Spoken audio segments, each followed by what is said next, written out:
to open up here with having each of these ladies introduce themselves, talk a little bit about their current role and their leadership journey. And I'm going to start actually with Pam so that she can do that. Testing. Good afternoon, everybody. I'm just really thrilled to be part of this group. I am Pamela Scott Johnson. I should say Dr. Pamela Scott Johnson. I have a doctorate in neuroscience and psychology. I am the provost and senior vice president for academic affairs at Monmouth University. For the Hawks in the house. Y'all fly, and sometimes together.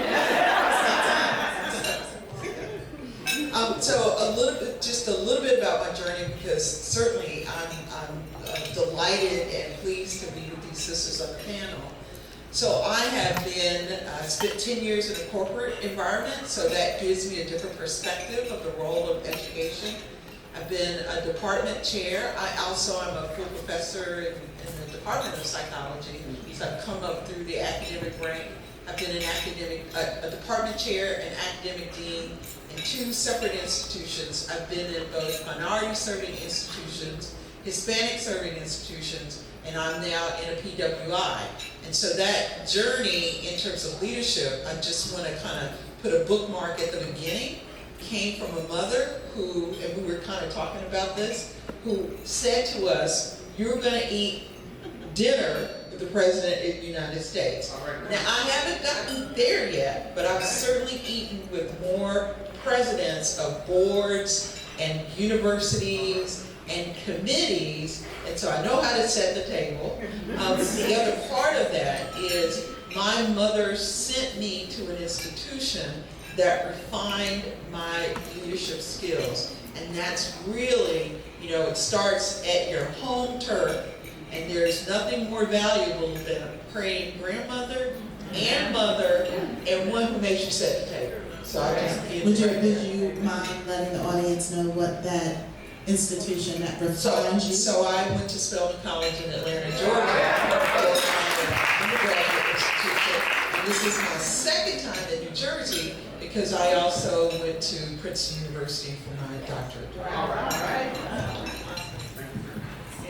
Hello, everyone. I'm so glad to be here. So let's see. So Pamela and I did talk at the table. So I have a background, and I have one of those where I am a box checker, and I was set out to check every box, and then what happened? Life happened.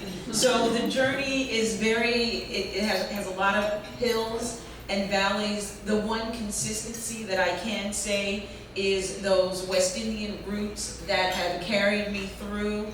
My parents hail from the gorgeous, and in my opinion, the only island, Trinidad and Tobago. But that had a remarkable impact on my life.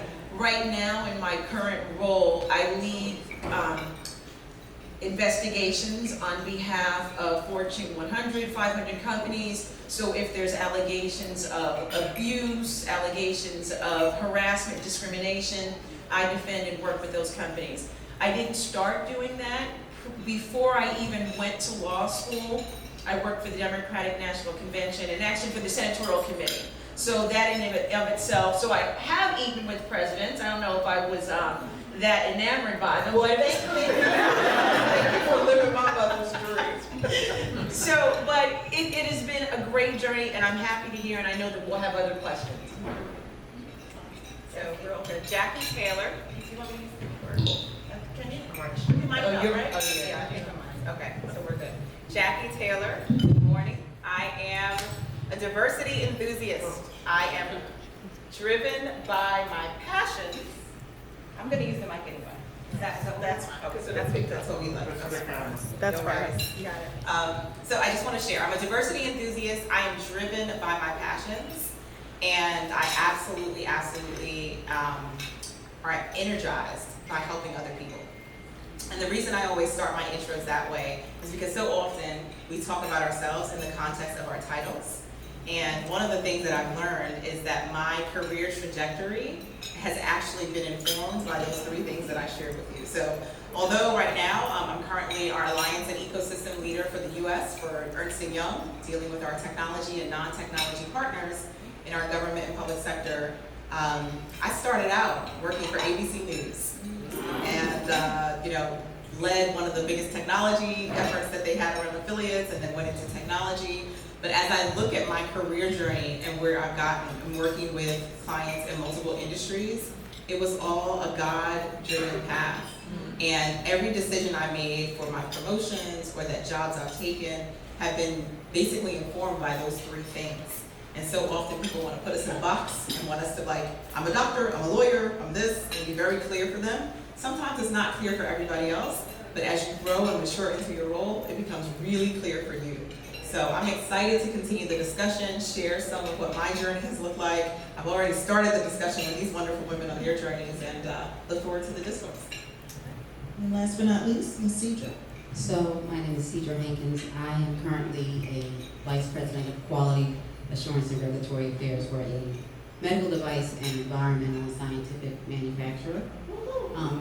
I would say that my journey, although it has similarities to the rest of the panel, it was one that I would say is non-traditional.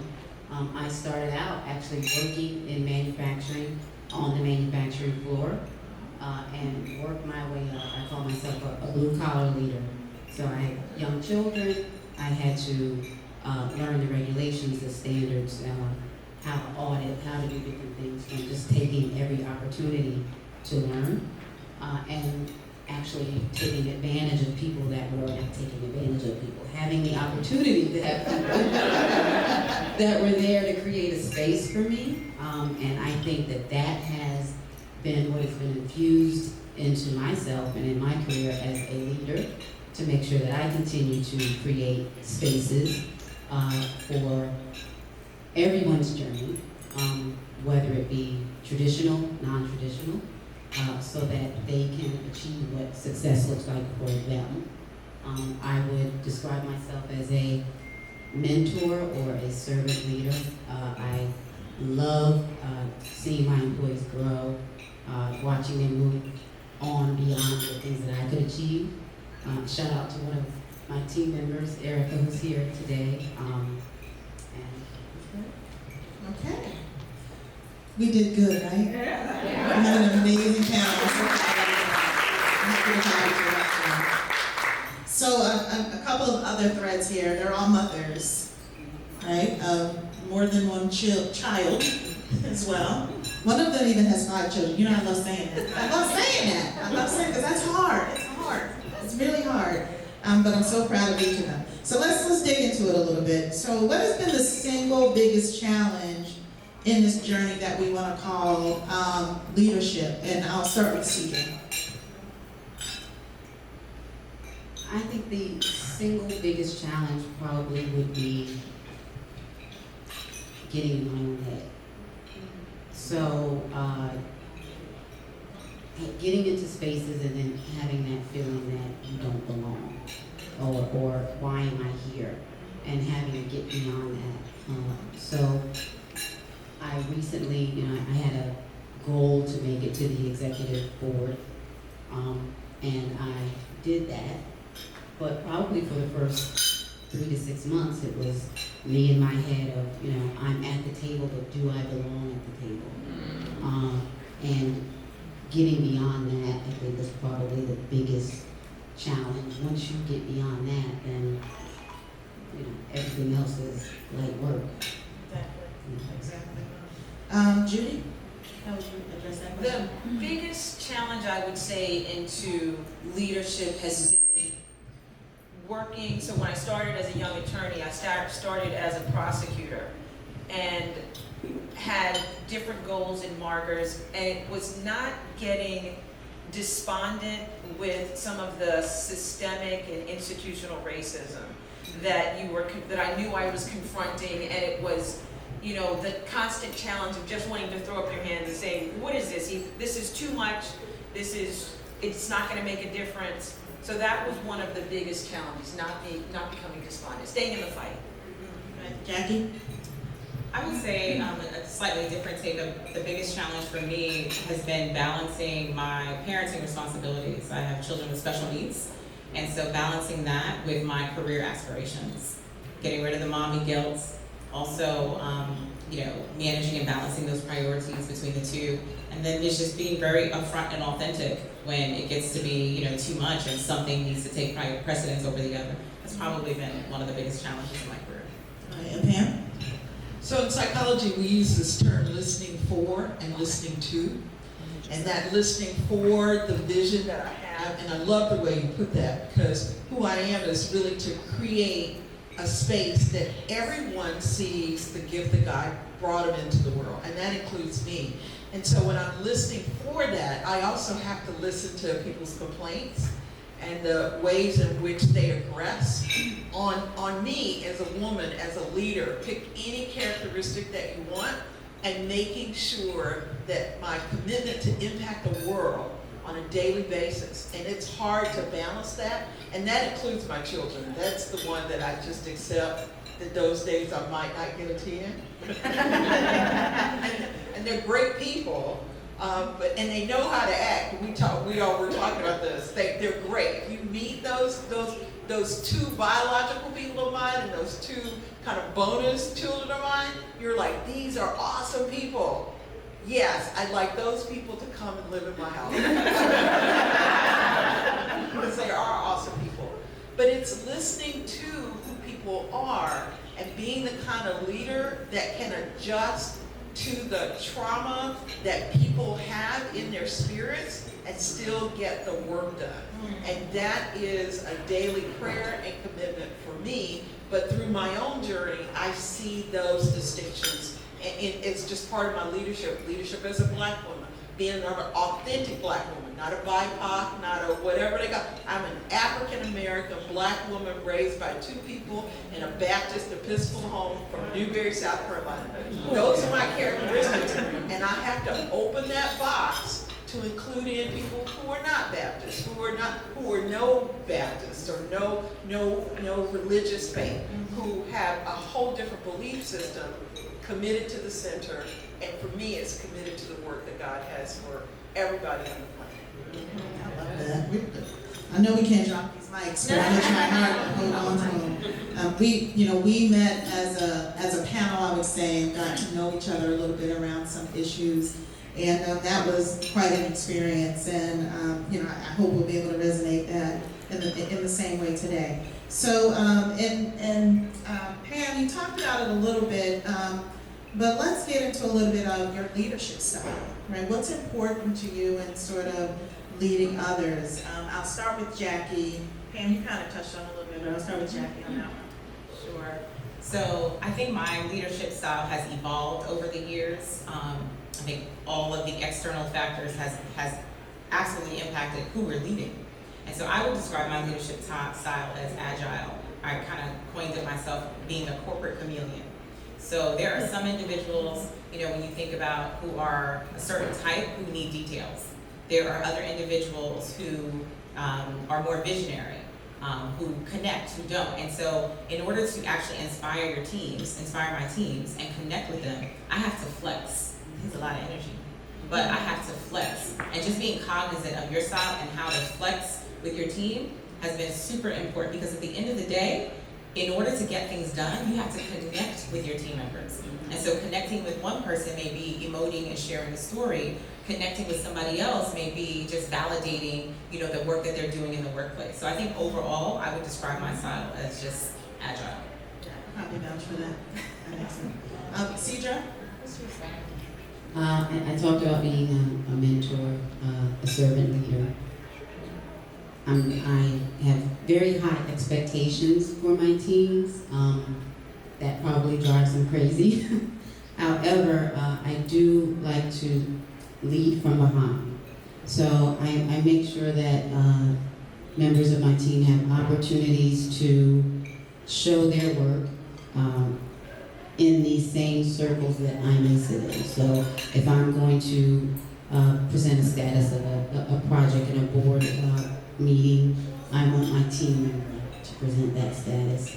Now, I might be in the background redlining everything, things like that, but when they show up correctly. So they get that exposure.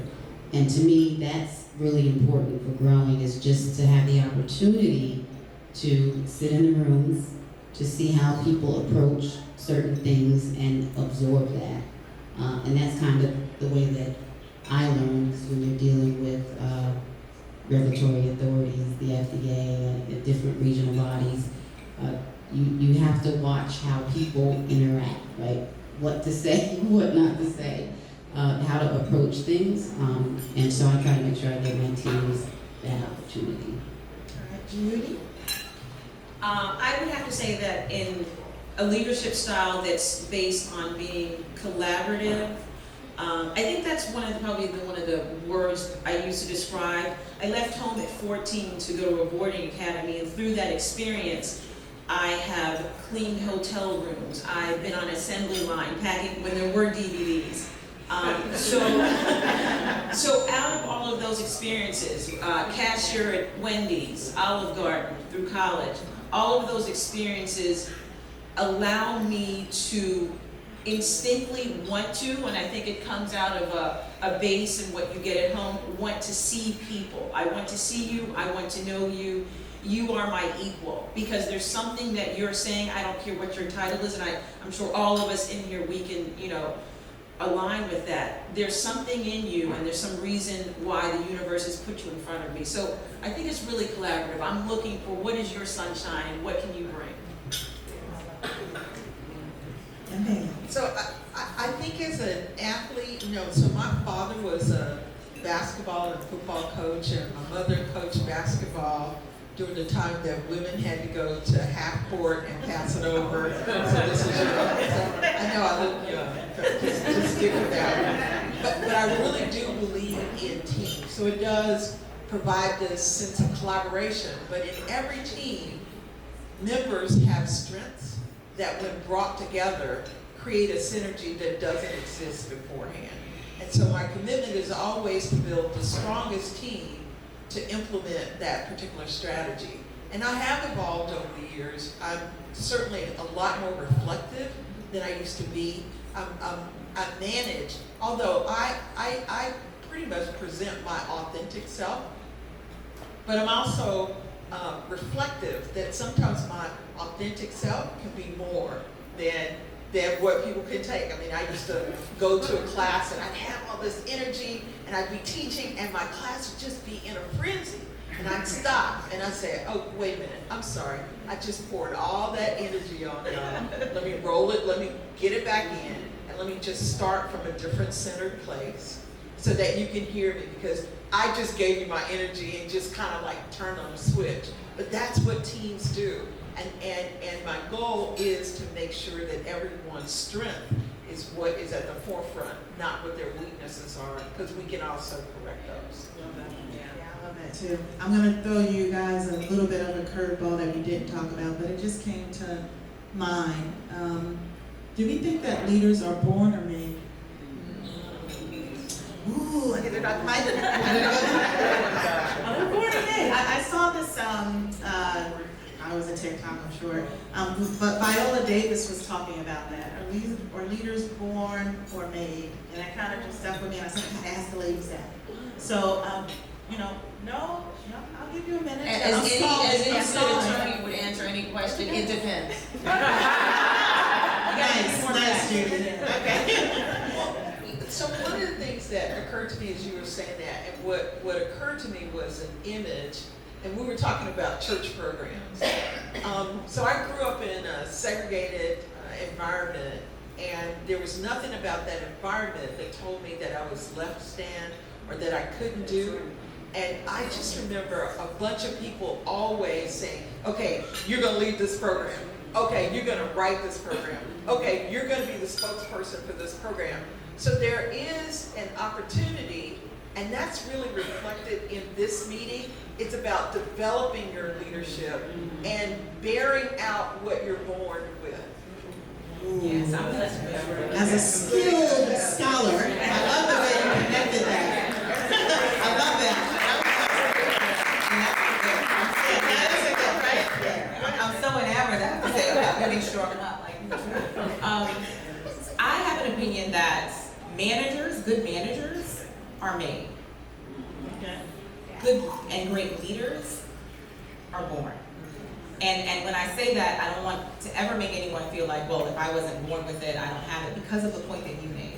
That there are elements of our personality, our character, our gifts, that if we listen and we pay attention, can make us a good leader and differentiate us as a leader. So I agree 100% with what you said, but I do think there's a dichotomy between a good manager and skills you can learn and be really good at it, and a leader that can get people to follow a vision. It's a difference. Right, yeah. Part of that differentiation, I think, is inspiration, right? No one follows someone that doesn't inspire them, right? Doesn't stir something in them. But go ahead, Steve. I'm gonna give you a minute too. So it's a hard question, right? Yeah. I do believe that there are intrinsic attributes to a leader, but I also think that it's something that you choose to turn on. You choose to start to cultivate those things. I look at my daughter's here, and I think she's a born leader, right? She's got intrinsic attributes, but she has to choose on what she's going to do with those things. And I think that it is somewhat the environment of not only the workforce, but of your life at the time. What do you want to take on? What do you want to give your energy to? What's important to you? And that kind of shapes how much of an organization, how much of yourself you're going to give to an organization at any given time. So I don't know if that really answers it, but I get it. Yeah. Yeah. You have a I choose. love that. Did you finish? No, well, I agree with everything the panelists have said, and I do think that a distinguishing feature of a leader is this ability for resilience, inspiration. You're so inspired, and and it's the same thing, when you're knocked down, it's not the death blow. I just think that a leader always has that. Come back, right? Yeah, I can identify with Can that I for just sure. add one more thing? Sure, Pam. Because it occurs to me, and we think about the roles, the titles we have as the people out front and leading. But I love this book. I like to read the work of John Maxwell, and I read this book on the 360-degree leader. There isn't a time where you aren't leading. Right. Whether or not you're in the front, and whether or not you have the positional title, Right. but everything you do is leading. Right. And that's, just the way we've articulated this, but I don't want people to feel like if you're not, at the front, if your title isn't at the top, that you aren't leading and you don't have an accountability or responsibility, because you do. Yeah. Right, at all times. At all times. Absolutely, I love that. So I want to pivot a little bit to, definitely taking into all we've discussed as far as leadership, and pull in now this state that we live in, right? Not so much the state of New Jersey, but the state of racial unrest, COVID, period, exclamation point, ... I don't know what's that. Monkeypox, and throw that in there, terrifying. Political unrest. We're learning in this environment, we're working in this environment, we're raising children in this environment. What are the 2 to 3 things that, you focused on to remain successful? And that's a loaded word when you say successful. But how are you navigating this current space, and what do you do to stay up, quite frankly? And I'll kick that over to Judy first. The 2 to 3 things, I'll tell you what, COVID, the social unrest, it has not been a rebirth for, I would assume, most of us, or I dare say all of us in this room, but it has been a rebirth for America, and I'll tell you what, there is a level of honesty that I now bring everywhere I go that is so refreshing. So, honesty. This is how we are, even as I think we were talking about, I was talking to someone about the now no longer having to commute all the time. You don't have to pretend. You're being a mother. You're trying to, before, I remember when I took a I took a career break, a step back, as I was raising my sons, and I was running into the bathroom to talk to the court or pretend that I'm still in the office. Now it's the honesty. It's also the honesty around racial issues. We're looking for colleges. We moved recently to Avon, New Jersey, not far from here. And I like to joke, and now I joke openly, that we basically integrated the entire Jersey Shore. And I mean that seriously, but I can say that now. It's the honesty.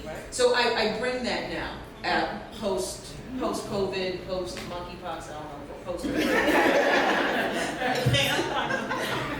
new era of the virus. So I'll tell you what keeps me grounded, and really, I'd like to thank my friend that I was praying in the parking lot for about it. So he reminded me that my day really has to start centered in God's Word. Mm-hmm. So if it's not the National Cathedral, 14 minutes, or day by day, and a podcast, because there's a prayer in there that reminds me not to be a coward in the face of difficult times, and to be forgiving of those who are going to be treacherous, ungrateful, and just downright sneaky and sneaky, and that I am not to return that in any way. And that, That's the hard part. That's the hard part. It is a daily practice, but I also love to read. So I've got like 4 books that I just kind of continue to read, and I listen. We were looking at the TED Talks, so I'm always listening, and I'm always listening for how I'm being, what I'm doing, but also how to get it right. So the regulations, I'll pick up a phone, but it's really and COVID just reminded me in my own anxiety when I could feel myself getting like depressed, and then because it was like school and it was vestry, it was this and that and the other, and it was like, so time out. So there's an authenticity that has to come back to it, and it's a centeredness that has to come back. Like, why am I doing this in the first place, and what am I committed to, and who am I being in the breath of that? Right. Jackie? Is this Saturday or Sunday? Because Dr. Pam is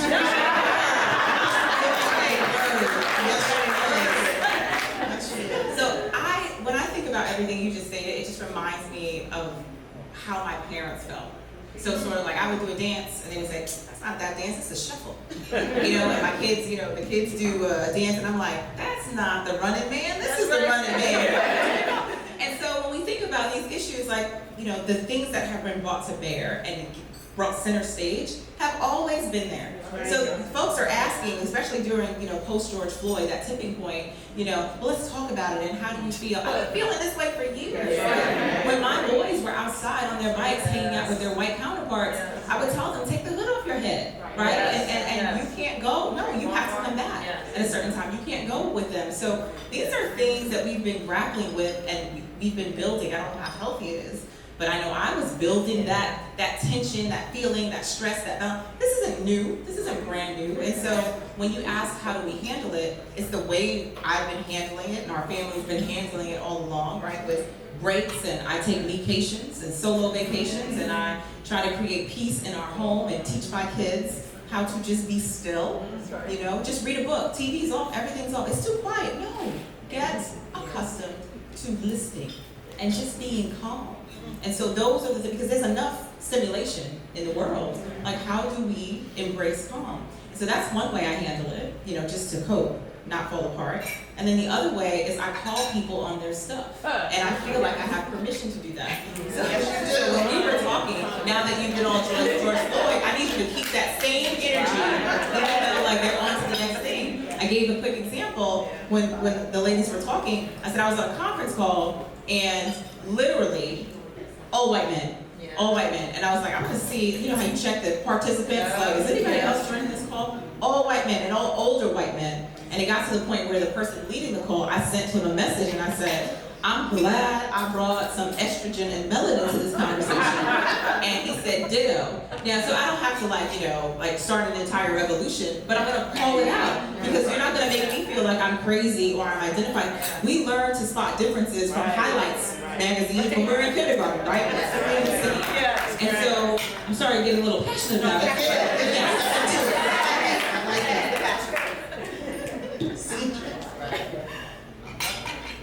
Okay now. Yeah, I think for me, it wasn't, it may not have been a rebirth, maybe more of an awakening and a shedding, right, of fear, and the things that were keeping me from being honest. One thing that I say that I decided to do when I was sitting still with the George Floyd situation, which I very rarely ever sat still with anything, just kind of move on, fix it, get beyond it, keep it moving type of a person. But it was that I was no longer going to self-preserve. So telling myself that, oh, well, in order to create the space, I have to be in the room, so that means that I'm going to not speak up. I'm going to make sure that I'm safe. So letting that go, and then just boiling it down to, so what? So I say it so many times a day, so what? It doesn't matter, and it's not about me. And Tasha will tell you that's a big thing, because I really did always think it was about me. But it's not about me. And that allows me to navigate, I think, some of the heaviness and the true complexity that's introduced now into the workforce from political and civil issues in the U.S. and actually even the surrounding countries. Yeah, I was going to say that because you work in an international space, so there was a point there where other countries were like, what is going on over there? They're nothing to do, right? And Exactly. You're interacting with those folks. And that's a great transition to, how do you navigate, I'll say air quotes politics, but navigate these nuances in our work environments where you're the only one, right? We stand here as African American, female, the intersectionality of being both things at all times is heavy. That's a great word to describe it. How do you navigate that? And oftentimes we're the only one, like Jackie was the only one on that phone. You are the only one and the first at Monmouth University, right? In this particular role. And so, there's a little hall. Okay, all right, thank you. You see, I'm very, selfish when it comes to that. So how do you navigate that? Being the only one at the table, one of few in the room, whether these buzzwords, marginalized, underrepresented, all of these things that take away from us versus add to it. And I'll kick that over to Cedra to start. So I would say I'm going to go back to the so what, right? Keeping that in my head. So when I'm in a room and I'm the only one, or I'm actually over 2 facilities, so I go into Utah a lot, so you can imagine I am the only one. A lot. But it's making sure that I continue to speak up and that I'm resilient and I don't give up. So if someone doesn't want to hear what I've got to say, so what? I'm going to continue to say. I'm going to say it professionally.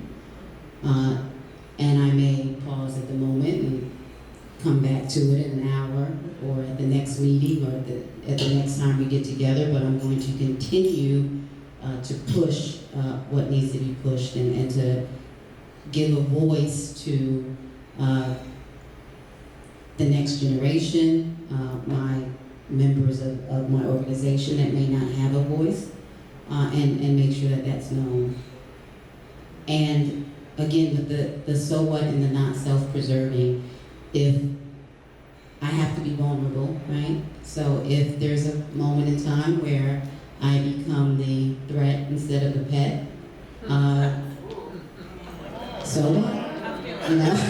So what? The t-shirts are that. Exactly. I'm taking that. Right. Y'all like that? Pet instead of the threat? Jenny, what do you say about that? How are you navigating the only one? I would say that my answer would have differed greatly maybe 15 years ago. I was a master code switcher. I could disappear into a room, you don't feel comfortable, you don't want to stand out, very much trying to fit in. And then I found over the course of these hills and valleys that I was placed in situations where always the only one. So I too know Utah because for some reason I picked up skiing. So skiing in these places. And when I say the only one, I literally probably at those times during ski season, the only one in Utah. But when I look back now, and how do I navigate it now? There is no more receding. There is no more coach with you, because what I found is that the reason why the universe, the reason why the God is putting me in these places is because they are requiring some type of honesty, some type of lens that I have that I'm seeing. I'm seeing of the lens of, parents that are immigrants. I'm seeing through the lens of an African American. I'm seeing through the lens of, why is this happening? And so now it's with that honesty that's grating and everyone gets a little bit uncomfortable. Previously, it would have been a different answer. But it took time. Yeah, I love the depth of that answer, right? And it's also a little bit of vulnerability and acknowledging that you're in the room, Yeah. right? But it's how you want to be seen in that room, which is really important. Jackie? So I think back to, I grew up in Brooklyn, New York, and then for high school I went to a prep school in Richmond, Virginia. Okay. So I grew up in Brooklyn in Little Carib, so I had Trinity on the left side, Jamaican on the right side, but so I had like cultural diversity all my life. You didn't know I had accents, right? I listen. You show me another skill just then. But then when I went to Richmond, Virginia to prep school, I was the only one. Except when we were in the kitchen, because the kitchen staff and the folks that worked there were all black. So the examples that these, predominantly white individuals had were not the examples that I had and that I saw. So fast forward, you get this experience, like you said, it's cumulative from childhood. You get this experience. So now, when I'm in spaces with very few black faces, I take an as seen on TV approach. I bring my entire self, who I am. I don't, put up a facade, and it's taken a while. And you also get to a certain level and you feel like you have more license, I will be honest. Once I was partner, I was like, what? Excuse me, this is me. In fact, when I accepted my partnership in 2018, and they called me to the stage to do my acceptance speech, I said, I need you to clap. And I sure did rap my entire acceptance speech. I sure did. They have it on video. So I rapped, and they called it was spoken word, it was rap. I don't know what she was doing. I had them stop clapping because at a certain point it was all 1, 3, 2, and 4, it was all over the place. But at this juncture, I bring the as seen on TV approach. When you make your numbers, you do what you need to do, you build your relationships. I get to the point where I say, if you like Jackie P. Taylor, you're gonna love Ms. Saunders. And I bring other people along. I have been known to, I probably referred at least a dozen people of color to the firm. I probably supported a number, I can't even count how many black business owners to bring them into the supply chain of corporations that I work with. So I just try not to be the one by bringing others along. Okay.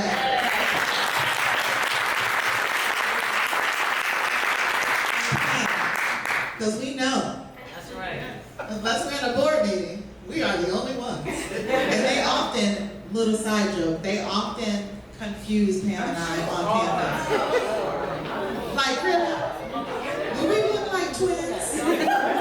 But then I said this joke, and Pam, we laugh at it, but the last time I kind of affectionately was like, I'm gonna need you to get this right. Right? And y'all know, those that know me, I changed up this hair, I'll give him a little credit. It'll be a little confusing. That's what it is, yeah. Because it'll be long, it'll be braids or whatever, but anyway. Secret power. Yeah, but I'll just share this one story. So one time, President Leahy, as president of the university, were walking into commencement, and he said, "Oh, Pam, wait up." And he turned around and he saw me, and I didn't really hear him say Pam, but we continued to speak. That man texted me afterwards with a level of compassion. He said, "I called you Pam." He was like, "And I just want to acknowledge that I know you're Tasha, right? I know you're not Pam, and I made that mistake." Now, first of all, I didn't even hear him. But he's that kind of person. But two, it happens all the time, and he acknowledged it in a way that I appreciated it. Right? And I told him, I said, "You could have not said a word, and I wouldn't have known because I didn't hear you in the first place. But I do appreciate you, calling me, right, and telling me that." But it happens all the time on this campus. We're gonna get it right. Well, they may be looking for you because I put a hot seat on your people. Right. So a colleague and I wrote chapter called Disruptive Leadership. So I think of myself as an individual who has developed a level of competency and compassion and commitment for the job that I'm doing. And I looked in the mirror. I'm still the same black woman I was the day before, in the morning, or the moment before. And I realized that there has been a part of my life where I used to show up and I'm like, I'm going to be the only black person there. And now I show up because I think I have been sent, because I got a message from you, from the Lord on high, and it's time for me to deliver that. So I show up like that, and what they see is the black woman. So then they got to react to the black woman who is not demure or shy or going to pivot away from what needs to be said and delivered. And so she and I wrote a chapter on disruptive leadership. The fact that we don't even have to open up our mouths, just like you showed them on that video call. And it's like, what? And then you open your mouth and it's like, okay, who exactly are you fighting with? Are you fighting with what I said? Are you fighting with a characteristic of who I am?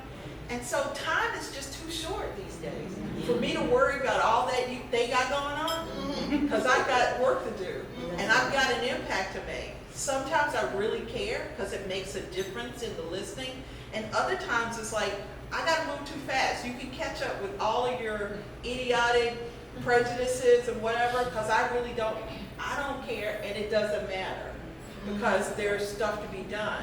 There's a world that's on fire, so you're gonna deal with me as opposed to getting the water hose and putting out, oh, I'm sorry, there's no water for you to put out the fire. So let's just get with where we need to be as individuals on the planet. But yeah, so I realized that when I show up, that's just disruptive in and of itself.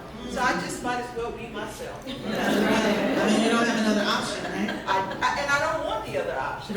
Right. Because we have work to do in our authentic gifts that we bring. So Absolutely. Can I just add one thing that you made me think of? So often when you're the only one, and especially if you're in the beginning of your career or mid-level of your career, it will be accompanied by, you're a good one. You're different. You're different. You speak so eloquently. Yes, and the minute you actually use any word over 6 letters, it's like, when did you go to school? This could have been passed down from my parents, right? So I just want to share that, we have a responsibility in everything that you just said to show that, don't leverage that as a way to kind of move your career. Because sometimes when you're less mature in your career, you quasi see that as a compliment to help you, and it's really not, And so if there is an opportunity to shift their mindset, they're a little more savvy now. People today, PC, will not say, you're a good one, But if you can kind of shift the mindset and leverage your experience, your skills, and your accomplishments to show that there are more of us as we see, I think that'll just help the next person, the pipeline of other women of color down the line. Absolutely. I mean, I think I often think about the fact that if you're in a room, it's not enough just to be in the room. Right? Once you get to it, you know that. Every ceiling becomes the floor, right? To the next thing that you need to do, whatever that might be, whether it's professionally or personally. But like many of us in this room, we have a job to do. And so we will always do it, regardless of where we are. Very important. We're getting to the last couple of questions. I'm looking at Madam President, see if I got a couple more. Okay, great. There was a TED Talk going with Carla Harris. She is a soror Delta Sigma Theta, Sorority Incorporated, but also a legend on Wall Street. And she talks about this notion of mentors and advocates and champions and sponsors and board of directors, put a label on it. But it's about who helps you along your way, or who has helped you, right, along your way in your journey. So who are your, fill in the blank, mentors, advocates, champions in your career, and what influence did they have? And I'll start with Jackie. So I've had a number of influential people. So I won't name the person, but I'll just talk about the common traits amongst them. So I told them they made me better runners. You either made me run towards something that I needed to go towards, or you taught me what I need to run away from. So there's all people like that. There's all types of people who can influence and help your trajectory. But I always use the sit principle. So your mentors, influencers that should sit with you. One, they should support you. They should support you directly with you and have conversations, but they should wear your t-shirts and support you when you are not in the room. Absolutely. And the people who have actually helped me move along are the people who supported me in conversations where people are like, I don't know about that Jackie, that kind of thing. And they were able to kind of combat that with evidence. The I in sitting with me is initiating. So I literally, for promotions and things like that, had leaders that said, I will support you, I will have a conversation in the back, but if it doesn't work out, you work in my group. You work with me in my department. I'll create an opportunity. So those are people who initiate opportunities on your behalf. It's not just about, leaving a nice review or a comment, And the last part of that is sitting with you is in training. So there are people who believe in you, who see the oomph, who get excited, who love your energy, but know that there are certain skills that you still need to hone. And they will work with you in the background to train you and to hone those skills while you are in the front until you're able to stand on your own and fly on your own. So my philosophy for anybody or any influencer, they've always aligned with that SIT principle. And a whole methodology. You know how she wrote that down? And it is, I know. That's kind of what we do all day. I appreciate that. Cedra. I think the same. I've had a lot of people that have influenced me in my career, but for me, I always talk about it as creating a space. So even when I started out, initially, I actually was a temp. I started out working for a company called Canon as a manufacturing temp on the line, inspecting cartridges, 100%, all of them in the line, backing up, so I don't know what I'm doing. But that's how I started my career, but there were different people there. Initially it was engineers because I was a assembler.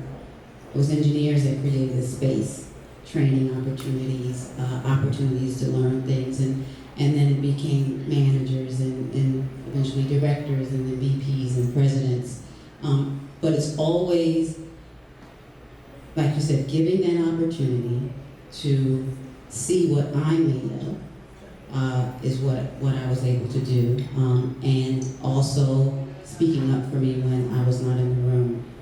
And like you said, there's also those people who do just the opposite of that teach you who you don't want to be. And so because of that, I try to show up that same way in my career, and that's creating a space, not only for, of course, for, marginalized and for my sisters of color, but for everyone. I was having a discussion a couple of weeks ago, and I said, if you remove a barrier for one person, anyone that needs to cross that road can cross it, because barriers block everyone. So I try to remove barriers for anyone that wants to take or wants to have an opportunity to get to a point in their career that I can support them with. And there's been times, and I hope there will continue to be times, where there have been members on my team that have, given me a call and said, hey, by the way, I think I was a senior manager at the time, and they called to say, I just got director of this, or I got VP of this. And that is, to me, a wonderful, wonderful thing, to have someone that you feel like you helped in any way create a space for them to be successful. Pam. So I actually think about the first time that someone formally said to me, you should be actually thinking about going to the highest levels in higher ed. And at the time I was a department chair. This is David Wilson, and I always, he's the president of Morgan State University, and he's been a good mentor. I mean, he's not, yes, if I text him like, I'm thinking about this problem, he'll say, let's talk about it. Or if I don't hear from him, it means that, okay, I'll catch you on the next go round. But he and I had lunch because I was having bit of a kerfuffle, if you will, in the department. But then he just started to talk to me and mentor me. And he said, you should actually be thinking about going to the highest levels. And I was like, oh yeah, someday I'll be a dean. He goes, no, I think you should be thinking about being a president of a university. And I don't know that I saw that in myself. I don't know that I saw that in a title. I often see what I do as a passion, and whatever title there is in it, okay, if that's God's will, I'm cool. If it's not, I'm cool. But I know I get in the way of God's will all the time, so I don't speak it like that. But so he helped me. But I also have people around me that put things and have given me opportunity for training and development, for support and encouragement, and I do that for the team around me.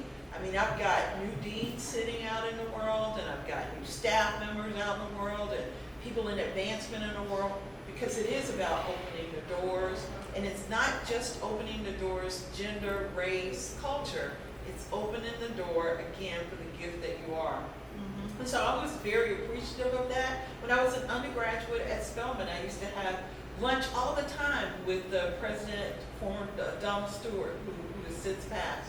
And when I went to Princeton, he gave me, oh, here's Sewell Johnson's. He was on safari. He was like, oh, but if you need anything, my staff can take it. And here are the board of trustee members. And I realized that part of that is just being open to be respectful to people and accepting who they are. And yeah, I've had people say you're an exception, but what does that really mean? All I want to do is to make a difference in the world. And I've been blessed enough to have people to be supportive of me. I don't know if they've initiated, but I do know that people will say, you know, what are you doing? Well, you know what, if they don't treat you right, just come back. I haven't had to call those cards yet. Hopefully I won't. Hopefully I won't. But I've just been very blessed that as a Spelman student, I had all of the leaders in the field who opened up mathematics and psychology, and I never really got that. I mean, as a woman in STEM, I mean, my mother taught mathematics, chemistry, and physics. I never had a problem being afraid of being a woman in the field. What I had were people telling me what I couldn't do because I was black, and that made me mad. No, that pissed me off. So I've been blessed that I've had that encouragement on every level, and I just always am appreciative whenever I get it. And Judy? So my experience with mentors has been interesting. When I look back, I've had individuals of all colors. A lot of Caucasian women have mentored, and they've done it in a way that is interesting when I look back. They very much opened the door, and I really believe there was sincerity. But in that respect, there was some instances and experiences in mentorship where the door was opened and you just walked in and you fell. From those experiences, and I don't think that it was intentional. I just think that they didn't know how to, or how they should cultivate those relationships. And what I ended up learning is that I'm going to have to enter those doors and then do a lot of self-education. And because of that, and there was also another reason. It's also because by nature, I am a disruptor. I don't mean to be, I don't know why it's in me, but I disrupt. Maybe it was being raised a very Orthodox Christian, a Seventh-day Adventist, so I always loved irritating my parents. So maybe that was the foundation of it. You know, it was a very strict observation of the Sabbath, sunset Friday to sunset Saturday, no secular activity. So maybe I was always questioning. So a lot of these doors that were opened by well-meaning mentors, it was like I walked in and it was like, okay, well, what can I do in here? So maybe that, but what I ended up doing, like I was saying, is a lot of self-education. So I had a lot of mentors via books. Right now, one of my favorite mentors is Tara Brock. She's a teacher. She has a podcast, and I do a daily meditation with her. So a lot of my mentors, I think, have come by way of books, and now I enjoy mentoring, so. Oh, I love that. So a couple of threads from what you all are talking about. I'm hearing passion. I'm hearing, you know, being guided by purpose. Not afraid to fail, right? We call that failing fast, right? Get back up. And also being, you know, very courageous, I would say, even though you're the only one at the table. Okay, last question before we close. So for women seeking the next level, whatever that is, whatever that might mean, what advice would you give? And I'll start with Pam. And Pam, don't preach, Pam. Just answer the question.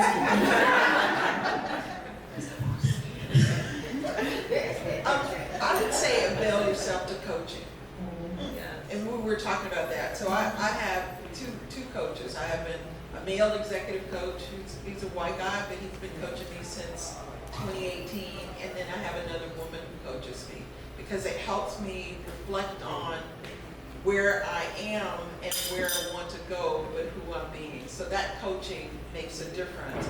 And then seek out the people who are above you, even for what I call informational interviews. Cedra? I think, you know, self-education is a big thing, making sure that you're keeping on top of your skill set. And talked about exposure, so to build on what Pam is saying, to make sure that you are getting into certain situations, whether it be volunteering for a project. I refer to it a lot as a stretch goal, but be intentional about what you want and then seek that out in your organization. So if you want to become, you know, whatever your next level may be, or if you want to change swim lanes in your organization, start to seek out those opportunities, look for projects and things like that. And most importantly, behind your intention, put your confidence and your knowledge that because you are working so hard to gain the things that you are gaining, that you deserve them. And keep that in mind with each level. You are where you're at because someone said you are supposed to be there, and not to second guess yourself. The end. I love that. Jackie? So I would share the advice that I share with folks that I coach.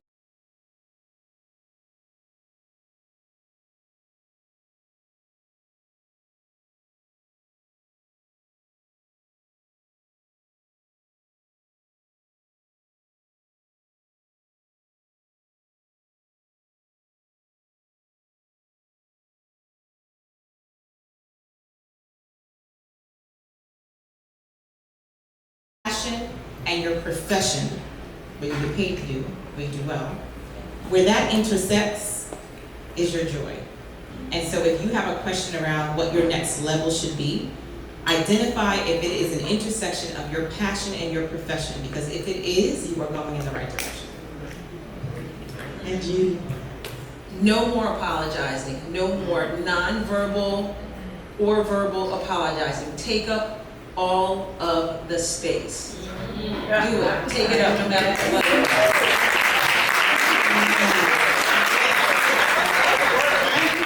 We're not gonna.